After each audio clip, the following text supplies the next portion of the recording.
Hey guys, welcome into another YouTube video. So in this video I'm just going to be showing you the stability of my rigs after they have been undervolted and overclocked. The reason for this is just someone mentioned on Facebook, or they called me out on Facebook trying to say that my overclocks wouldn't be stable, and if I left the rig to run it would crash and it wouldn't handle a reboot or whatever. So yeah, these rigs have all been rebooted. They get rebooted as part of the undervolting and overclocking procedure. You always reboot after you change any of these settings here, because the cards will react differently. You might get a high LA error after you change a setting if you don't reboot. So change a setting, reboot the rig, even if it's a fan setting, just because it reapplies all the settings across the rig, so you have to reboot the entire rig in order to get it back to the same state that it would be in if it does reboot itself. Yeah, because you can have a different reaction from the rigs. So you can see, like, it's been running for a few days. I'm not going to run these forever. If I wanted to, I could do a whole month test, but it's kind of restrictive at the moment. I want to do other testing on these cards. I want to build the rig frame for these cards. I want to test this rig on a server PSU to see the difference in efficiency, and then when it's on the server PSU I want to test it on ETH plus TON, ETH plus Alphium, however that's pronounced, and yeah, get all those numbers compiled as well. See what the differential is between testing just one of these cards on a test rig and actually testing a whole rig of them to get the power draw for a whole rig at the wall.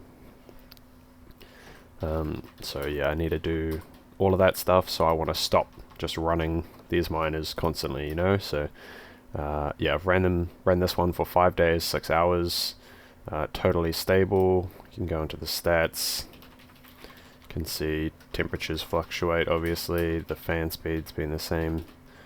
I don't think this will load if I try and get it out any further, but yeah, fully stable the whole time, and it will not load any of the longer data. But obviously it's been running for 5 days, 6 hours, that's the miner uptime, so it's been fully stable for that long. And my other rig as well, the 12 GPU rig, which currently has 7 in it, so yeah, around 75 to 77 watts for a 6700 XT, which is what I showed in my testing video, which is stable here. 100 watts for the 6800, which is around 109.5 at the wall, and the 6700 is around 93.5 or 94 or something at the wall. Yeah, so stable 5 days, 19 hours. I have not been doing the same test on my NVIDIA rig because there was no question of NVIDIA cards being stable, so I've been doing a test on a few different things on here. Been doing different miners, so seeming like T-Rex is the best for LHR cards, G-Miner is the best for non-LHR, and actually I was testing some of these additional arguments that we put into the miner here. So from what I've tested, these arguments here, LHR, auto-tune, step size and interval, actually reduce the hash rate, presumably because it's attempting to increase the LHR unlock and then failing to do so, which is causing that LHR limiter to kick in, so it's having to rebalance, so presumably that's why it's having a lower overall hash rate.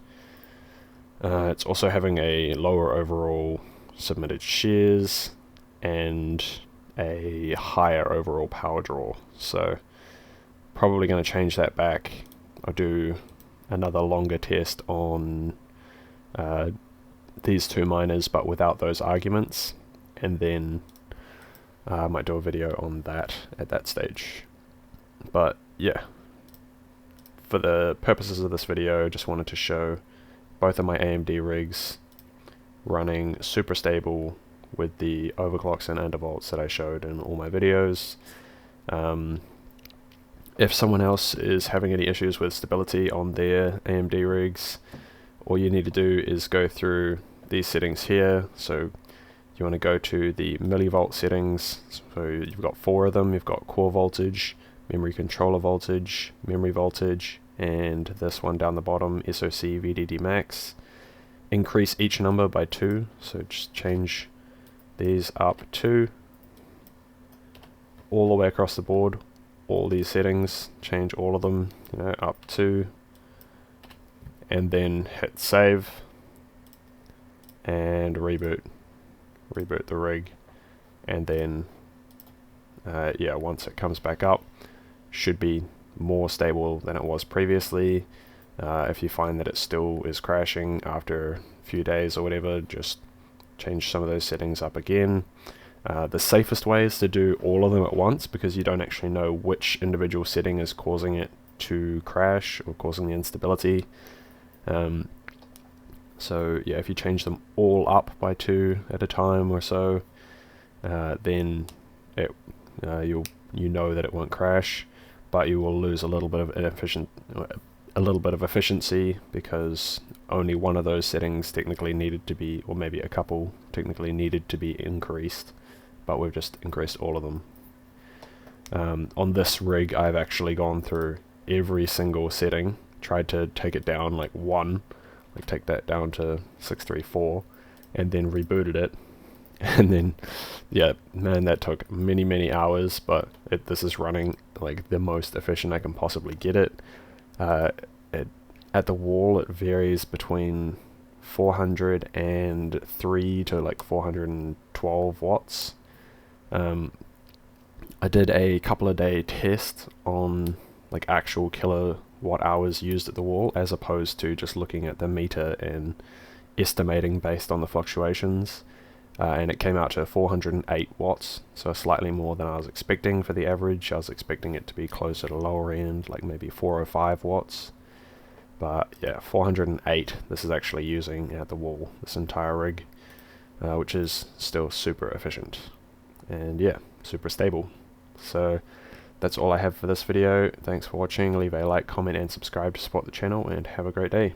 See ya.